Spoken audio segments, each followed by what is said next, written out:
I am listening from the center of my own prison, what is it that I am really listening to? Is the way that you're listening holding you and those around you back? In mental health, just like in all areas of life, it can be easy to get ahead of ourselves. With so much information out there, we can get drawn into the temptation of playing armchair psychologist, filtering every little behavior of our BFF's current situationship through a diagnostic lens, which, don't get me wrong, it's pretty fun to do that actually, it's a hoot. But I begin to wonder if we are looking more for the mental health extremes, might we be missing the mental health basics? And being called basic, really in any other area of life, is kind of an insult, but I would argue that in mental health, we gotta bring the basics back. Mental health, you could argue, is kind of about making basic things cool. We gotta make basic things cool again, just like Jerry Lorenzo somehow made it cool to wear essential clothing with the word essentials printed on it. And I don't know how he did that exactly, but I do know that mental health needs that type of branding for its essentials. Empathy, unconditional positive regard, which may be a little bit too wordy for a t-shirt, but fuck it. And today's focus, listening. The trouble with things that are basic or essential is that we tend to take them for granted. We assume that we already understand the importance of something like listening.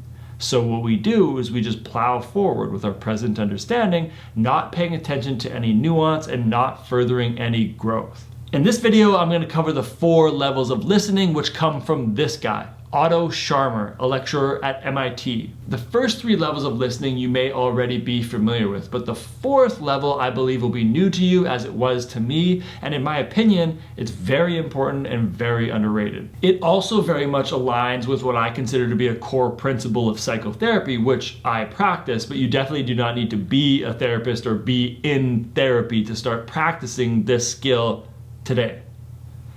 So let's listen. Level 1 is downloading. This is listening from your habits, or in other words, listening to what you already know, which of course then just reconfirms what you already know.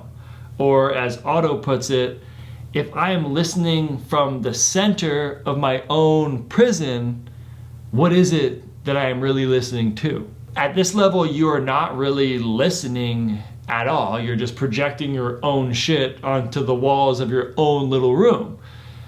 And you may know some cool shit, but at this level of listening, you're not really engaging with reality. You're just engaging with yourself. Level 2 is factual listening.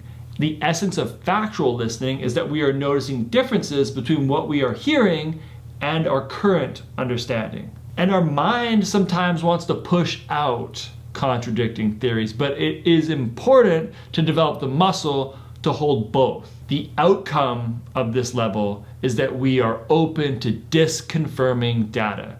And it is disconfirming data that often leads to growth and innovation. So instead of being trapped in your own little prison like level 1, with factual listening, we get up, walk to our window, and actually look outside. Level 3 is empathic listening. This is listening with an open heart, or if that's too cheesy for you, it's listening using the heart as an organ of perception. And as Otto's drawing shows, on this level we are listening from the field, from the position of where the other person is. The classic definition of empathic listening would be to listen through the eyes of another. However, when it comes to empathy, I think it's important to keep in mind that what we're really doing is not putting ourselves in someone else's shoes. We're striving to put ourselves in someone else's shoes, knowing and accepting that we can never fully do that. Thinking about empathy like this tends to make it feel more active for me, which tends to make it feel more useful. Okay, like I said, all those 3 may be things you're well versed in, but let's get to the 4th and final level, which is generative listening. What's exciting about this is that generative listening is all about connecting with emerging future possibilities. In other words, can we listen to somebody from the perspective of their self at best, from their top shelf self? So we could be listening to somebody's current struggles, but we could be receiving that information from a place of that person's highest future possible self. Otto calls this the tomorrow self, which is awesome. And if we can connect to that in other people, and if we can listen from that place, then we can help other people connect to that place in themselves, and vice versa. Sometimes this comes up in friend groups. Because people have known us for so long, they have also come to know all of our past patterns. However, if we are aiming to break some past behavioral chains and grow out of some old patterns, it would be ideal if our loved ones held us to the standard of the place where we are going rather than the standard of the place where we have been. And this does not mean we have to forego any playful roasting related to past behavioral patterns within our friend group. It just means that when it comes to mental health, balance is essential.